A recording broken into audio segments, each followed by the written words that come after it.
waxaan salaamayaa agaasimaha guud ee runtii markii horena kooxda la soo shaqaynayay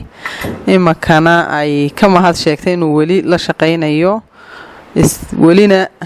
dowladdii ku jiro oo agaasimo wasaarad kale uunu wareegay runtiina kolley maadaama uu qofku dhalinyaro yahay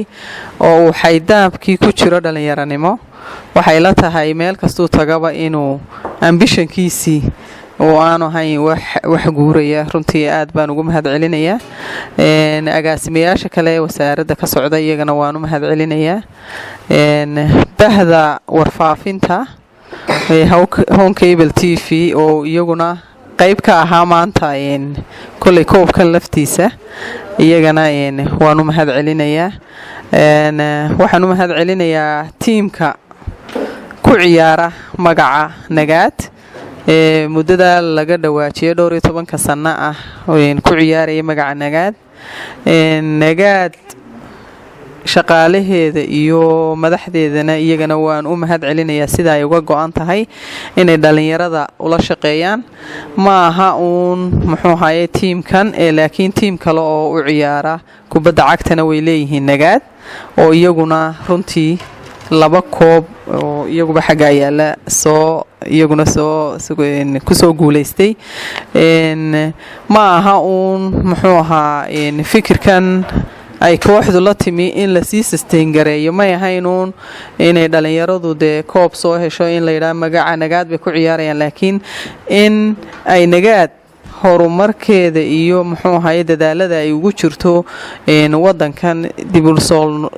soo noqoshadii horumarka ay ugu jirto inay dhalinyaradana xirfadaheedaas iyo muxuu ahaayay tababarada la siinaya inay qayb ka noqoto inay waxbarasho inay kubadda iyo caafimaad ahaan iyo waliba iyadoo ay tahay in dhalinyaradii lagaga maaweeliyo waxyaabaha muqaadaraadka iyo violence-ka kala keenaya kolley waa mid muhiim bay ahayd waxaan ballan qaadaynaa haddii aanu Nagaadnahay horena way u socotay imakana inaanu sii joogtayno gabdhuhuna anaga mudnaan gaara baynu leeyihiin maadaama aanu nahay dalada haweenweynaha Soomaaliland ay ku midoobeen gabdha iyo dumarba anaga waxay hoostay nooga xardhan yihiin mararka qaarkood way jireen waxa jira gabdho leh xarun lagu ciyaaro sidaad makaba ka dhawaajisay oo gabdho lagu hayo laakiin mararka qaarkood culture-keena iyo diinta de waxyaabo badan oo inaga ina xidhaya jiro oo runtii aanay wax badani sida inanka fursada u haysto oo aanay u haysanin laakiin de anu waxay la tahay haddii meel gaara ku ciyaarayaan oo u asturan de wax waloo diintu u fasaxday inaanay dhib yeelanayn aad baan u soo dhaweynaynaa annagu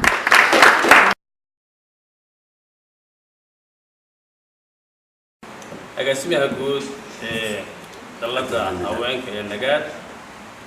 mas'uuliyiinta boardka Nagaad shaqaalaha Nagaad kooxda kubadda kolayga ee Nagaad iyo saxaafadda assalaamu calaykum waraxmatullaahi wabarakaatuh farxad weyn bay tahay sharaf iyo karaamo ay noo tahay wasaarad ahaan inaanu idinkala soo qayb galno kulankan muhiimka ah ee casho sharafka ah ee dalladda Nagaad ay u samaysay in ay kagala wareegto kooxda ku ciyaaraysay magaca Nagaad bisha Ramadaan ruuxantii koobka iyo taariikhdiisa iyo kooxda Nagaad waa la sheegay waxaan si ayidi lahaa arinta maxamuud uu soo jeediyay ee ah mar haddii qaangaadhu ku dhow yahay xilligii kooxdan ay dalladda Nagaad qaadatay ay 13 jirsatay 14 baa uga hadhay in qaangaadhka ay ku gaadhaan kooxda oo si rasmi ah ugu ciyaarta magaca dalladda Nagaad baan soo jeedinayaa dadka martida salaamu calaykum waraxmatullaahi wabarakaatuh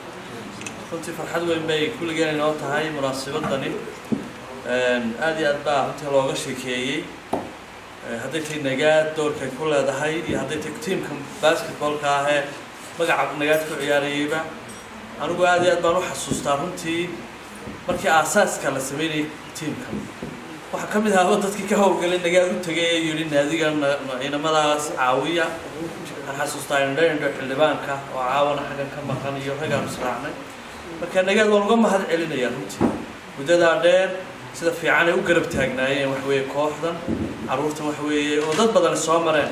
oo laga yaabo maalintii tiimka raggii lagu asaasay inay iminka macallimiinba ka yihiinba oo waxa weeye qaar jiilba jiil waxa weeye ay soo galeen oo ragga hadda ku jiraan maalinta ay carruur aad u yaryar ay ahaayeen runtii farxad bay noo tahay guulo badan bay gaadheen taalantkoodii iyo kartidoodii bay aad iyo aad u muujiyeen marka sida halkaa maanta looga sheegay loogu mahad celiyey nagaad baan aad iyo aad ugu ammaanayaa kooxdana waxaan qabaayay ragga kale ciyaarayayba runtii si fiican bay u ciyaaraan runtii kubadda kolayga dhalinyaro fiican halkan caawa waxaan aad u jeclaystaa markaan arkaba Mustafa waxa way Xasan Cabdilaahi oo la yiraahdo Jiho oo jooga waa nin aan dhagaha waxba ka maqal haddana ninka ugu laacibsan waxa weeye dadka ugu fiicana Soomaaliland basketballka